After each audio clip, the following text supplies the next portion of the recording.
Kap, bakit hindi mo na ginagrind si Claude? Abangan yung sa dulo ng video na to dahil doon natin yan pag-uusapan. At para naman sa mga bago lang sa page, ang ginagawa po nating content tuwing 9 PM ay 1 game per day.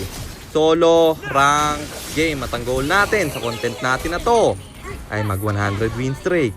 Hi guys, nandito na tayo sa 449th day ng 1 game per day. And ang standing natin bago yung game na to ay 377, 71, 377 wins and 71 losses. Sa game na to, last pick tayo. Ang problema, binan ng kalaban yung Harley ko. Kaya ako'y mag-e-aim na bro. So ayon, nandito na tayo sa pang-apat na raan at apat na putsyam na araw ng isang game kada araw. Digma na! Ang rotation na ginawa ko dito ay red first. Kaya ang ikot natin ay papunta sana sa top. Pero yung mga kalaban ay aggressive. Gustong umi-invade ng blue buff. Wala nang flicker dito yung Louie at lumalalim pa siya pre. Hahabulin ko pero di ako masyadong umaasim. Kasi dalawa sila dito. May respong gagawin yung Granger. Pagsak yung tatlo sa kalaban. Ako pa yung i-invadean nyo ha. At bibigyan ko sana yung Louie. Pero masyado na yung malalim. Kaya dito na lang tayo sa Franco men. May flicker out siyang gagawin. Pero tatamaan ang ulti ko. Bagsak din yung Louie nila. Kapalit lang ng saber namin. At sinimulan ko yung turtle dito. Pero may clash na magaganap sa baba. Kaya rumespo tayo. Sabay hero lock sa ling. At mabibigyan yung retry holder. Kaya naman sinimulan ko na yung turtle. At libre namin tong nakuha.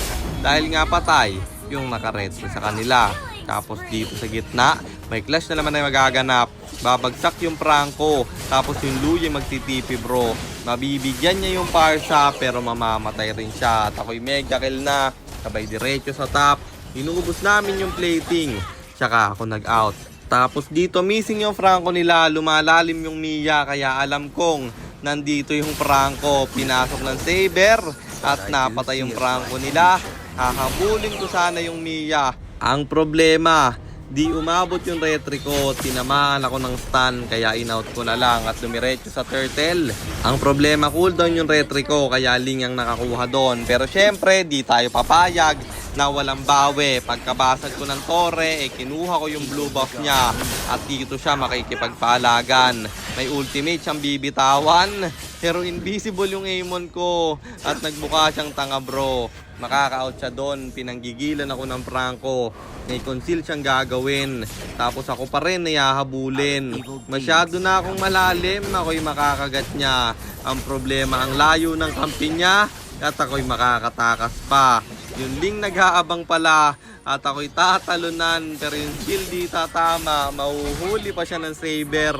At yung Louie lumalim na rin. Siya'y aking hahabulin. Yung Franco sana yung susundan ko pero masyado na yung malalim bro. Kaya yung Mia na lang na umaasim dito. Inabangan ko kasi baka mag-ultimate pero doon siya pabalik nagtago. Wala ka nang kawala at godlike tayo. Tatlo yung napatay sa kanila. Isusunod ko pa yung Franco.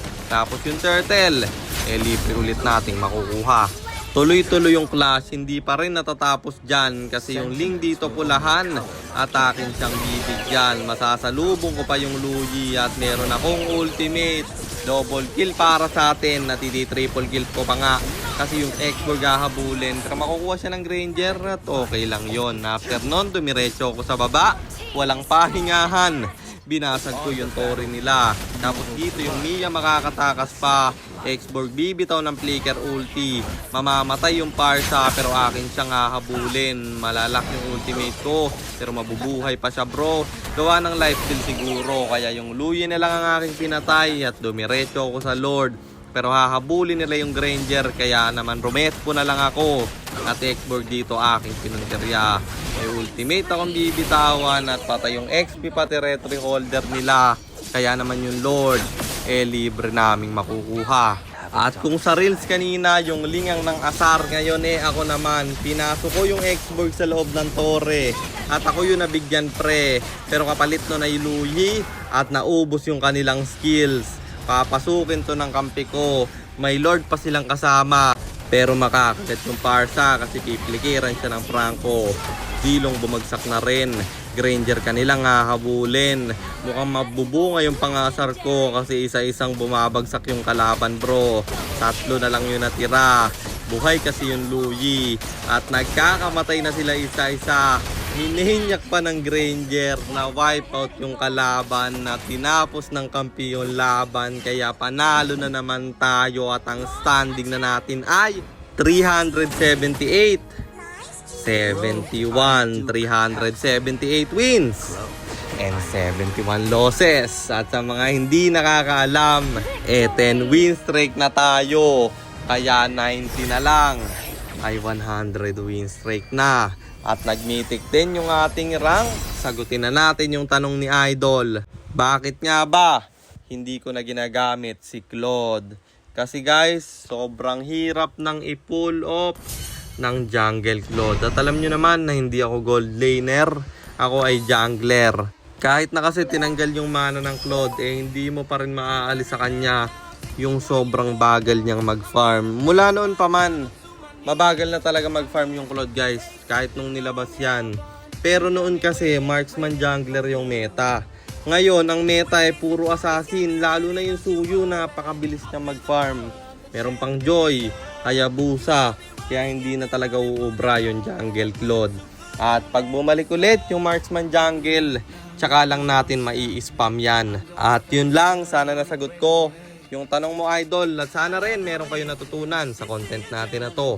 At kung meron man, pakishare lang. Then after nyo i-share, mag-comment na rin kayo ng pa-shoutout para ma-shoutout kayo sa mga next nating content. At i-comment nyo na rin ang inyong mga katanungan kasi baka malay mo sa next nating content, comment mo naman ng mapili ko. At kung nagustuhan nyo yung item at emblem na gamit ko sa game na yon, eto yon: Arcane Boots, Sky Piercer, Genius Wand, Glowing Wand, Feather of Heaven, Winter Crown of Immortality, and then Rose Gold Meteor pang buy and sell. Emblem natin is Mage, talent natin is Thrill, Seasoned Hunter plus Lethal Ignition na syempre Retribution kasi jungle tayo doon. Teka, baka kilala mo lang ako at lagi kang nanonood pero hindi ka pala naka-follow sa page. I-follow mo na yan. Isa lang eh. At kung gusto mo namang magpapilot ng ML account, mag-PM ka lang. Nagre-reply ako at syempre may bayad yon. Kahit hanggang anong rank pwede mo ipapilot. Kahit anong hero pwede mong ipaspam. Basta may additional payment pag magpapaspam kayo ng hero. At yun lang guys, sana nag-enjoy kayo sa content natin na to. At shoutout sa iyo Vincent Cabagtebaro, kay Mike Daniel Calio, kay JR Clement at kay Janrel Estandarte. Maraming salamat sa inyong suporta. Ingat kayo palagi. God bless. Paalam.